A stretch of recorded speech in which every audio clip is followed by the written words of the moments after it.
essence, so I want you to sit back and listen. You know the scene? It's like 11:30 p.m. The house is completely dark. Oh yeah, we've all been there. Right.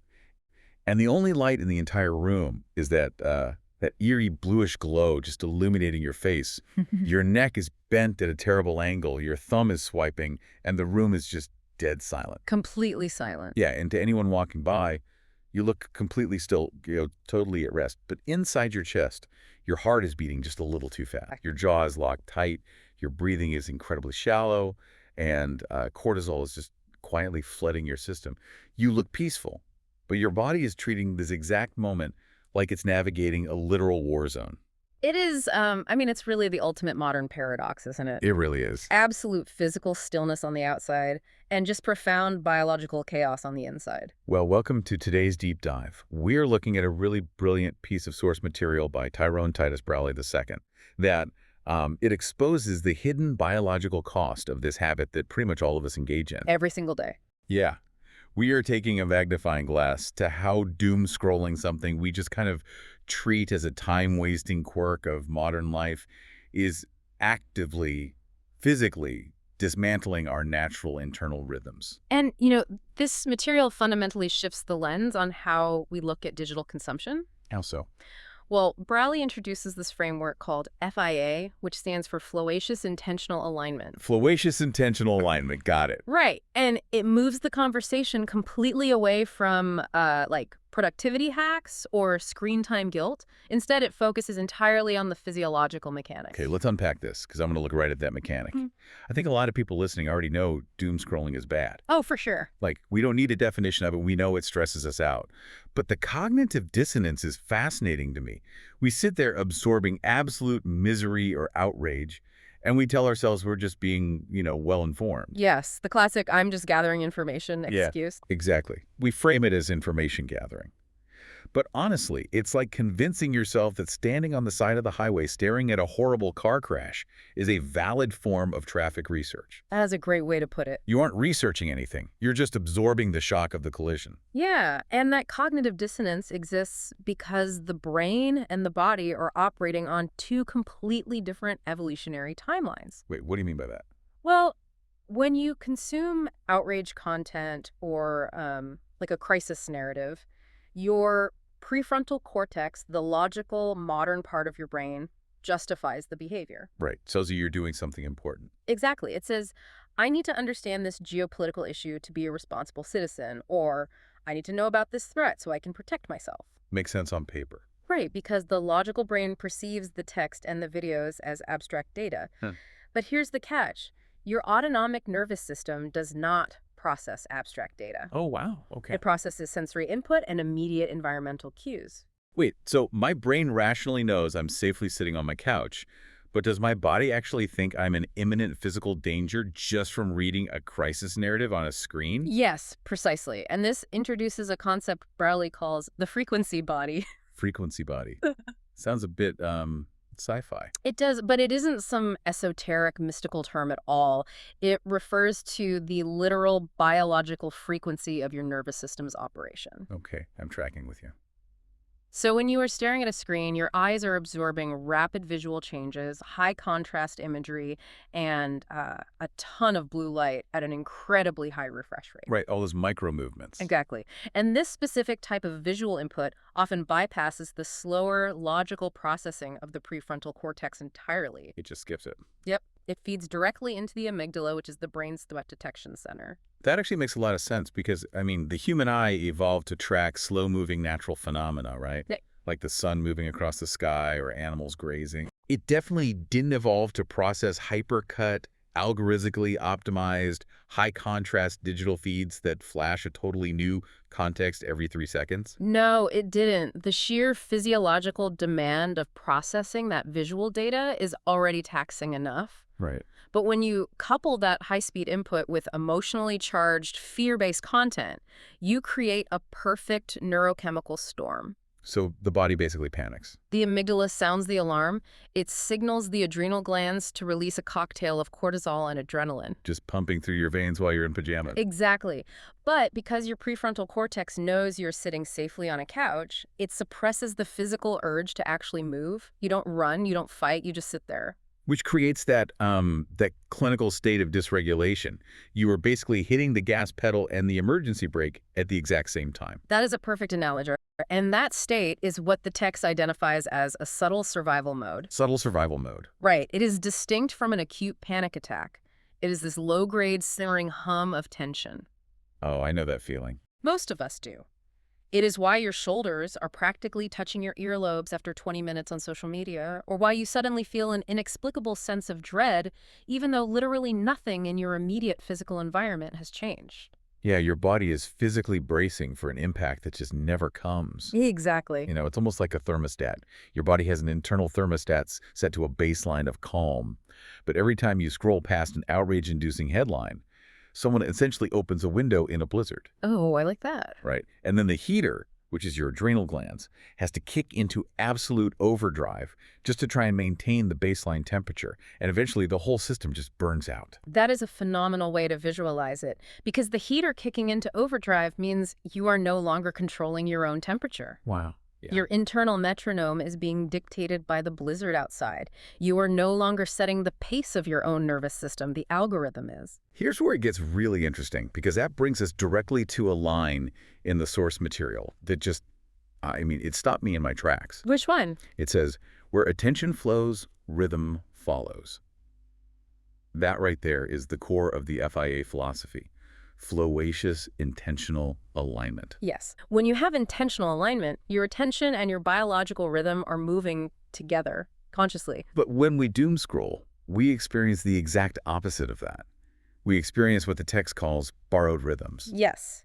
In physics, there is this really interesting concept called entrainment. Entrainment. Yeah. If you put a bunch of pendulum clocks on a wall, eventually the energy transferring through the wall will cause all the pendulums to swing in perfect synchronized harmony. Really, they just naturally sync up. They do. They adopt the dominant rhythm. And the human nervous system does the exact same thing. Oh boy. When you doom scroll, you are exposing your nervous system to the dominant rhythms of the digital ecosystem. And those rhythms are inherently rooted in fear, urgency, comparison, division, and scarcity. Because peace and contentment don't drive engagement metrics. Breaking news is inherently urgent. Influencer culture is inherently rooted in comparison.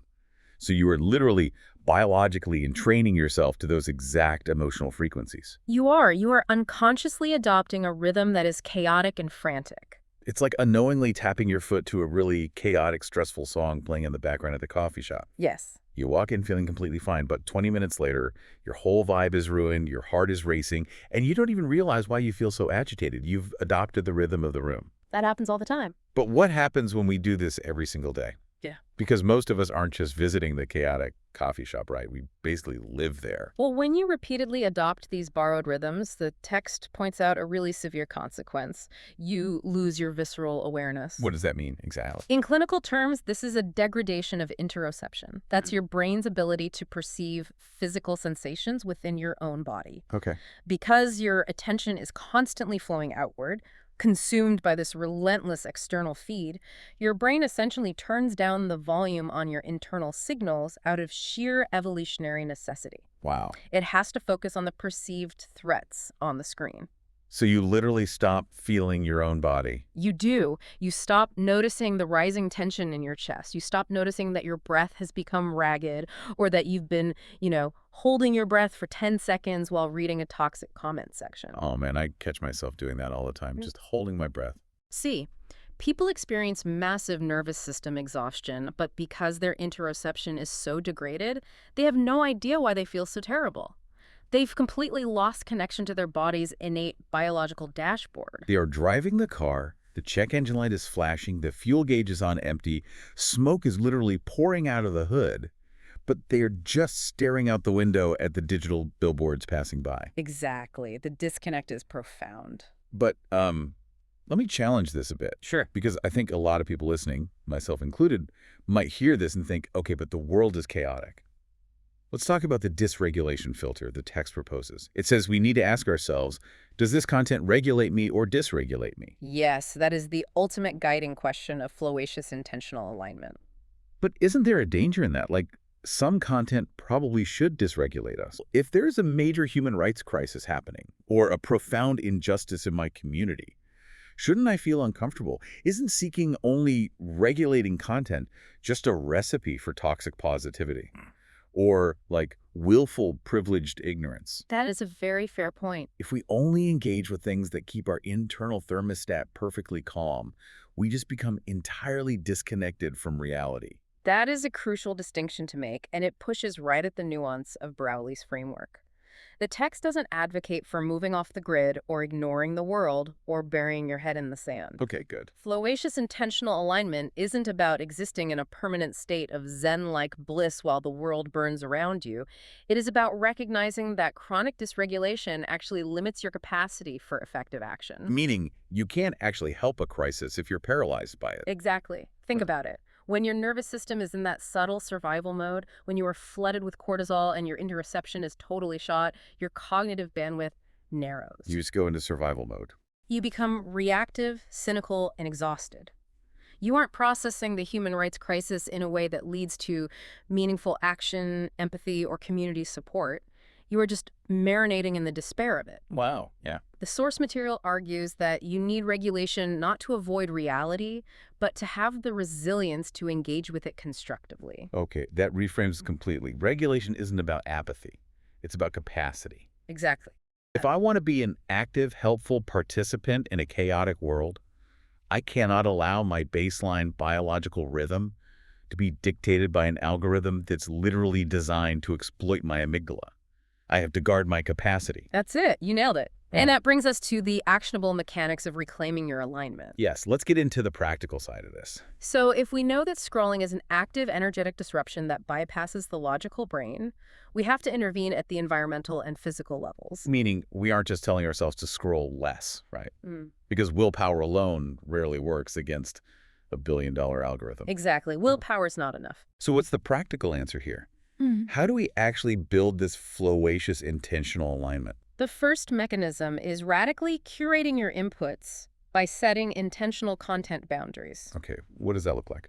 If an account, a newsfeed, or a platform consistently leaves your nervous system in a state of hyperarousal or deep fatigue without offering any pathway for constructive action, you have to sever the connection. Just cut it off. Yes. You have to guard the gates of your attention, recognizing that every input is literally a biological instruction to your nervous system. You basically have to be a ruthless bouncer at the club of your own brain. I love that. A ruthless bouncer. But curating your feed is really only playing defense. Right.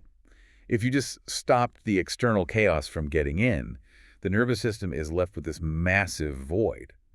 I mean, we are so used to the high-speed input that if we just sit on the couch with our phone turned off, our brain starts screaming for the dopamine and cortisol cocktail. Oh, absolutely. It actually craves the chaos back. Which is why the source emphasizes that you cannot just remove the dysregulating habit. You must actively replace it with practices that rebuild visceral awareness. Rebuild the interoception. Yes. You have to give the nervous system a new, authentic rhythm to entrain to. How does the text suggest we do that? By engaging in focused, physical, or creative action. This could be as simple as doing a nervous system check-in throughout the day. Like just stopping for a second. Literally pausing to ask yourself, where is my breath right now? Am I holding tension in my jaw? This forces the brain to turn the volume back up on those internal signals. It rebuilds that interoception. It rewires the brain to listen to the body again instead of the screen. Exactly.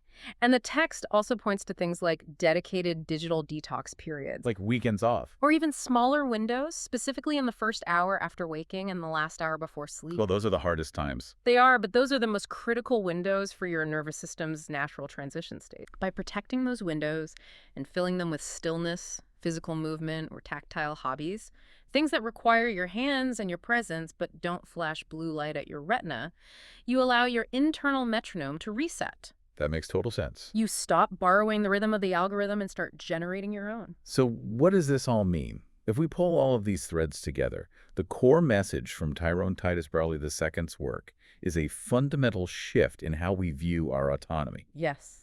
Doom scrolling is incredibly normalized. It's just what people do in waiting rooms, in bed, on the train. But normalization does not equal biological alignment. Not at all. Just because society has accepted chronic digital dysregulation as a baseline doesn't mean your nervous system has evolved to handle it. Right. If your internal state consistently declines after you spend time on a screen, you aren't gathering information.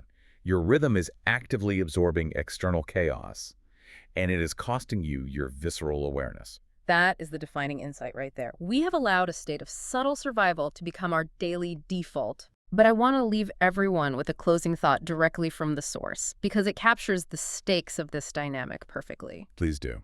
Browley writes, "When you unconsciously consume chaos, your body may begin to embody it. When you intentionally reclaim your attention, you begin restoring your authentic rhythm. Wow. Your biological regulation is the foundation of everything else you do." When you unconsciously consume chaos, your body may begin to embody it. That is a terrifying and honestly clarifying reality. It really is. So, to you listening, I want to leave you with a final thought to mull over today that builds on this. Think about the very first piece of content you consumed this morning right after waking up. What was it? Was it an email demanding an immediate response? Was it a news headline about a global crisis? Or maybe a social media post that sparked a tiny flare of jealousy? Did that piece of content set a rhythm of intention for your morning? Or did you immediately hand the conductor's baton of your nervous system over to a stranger's chaos? A great question to ask. Tomorrow morning, before the room is lit by that bluish glow, before you even unlock that screen, ask yourself who you want setting your tempo for the day.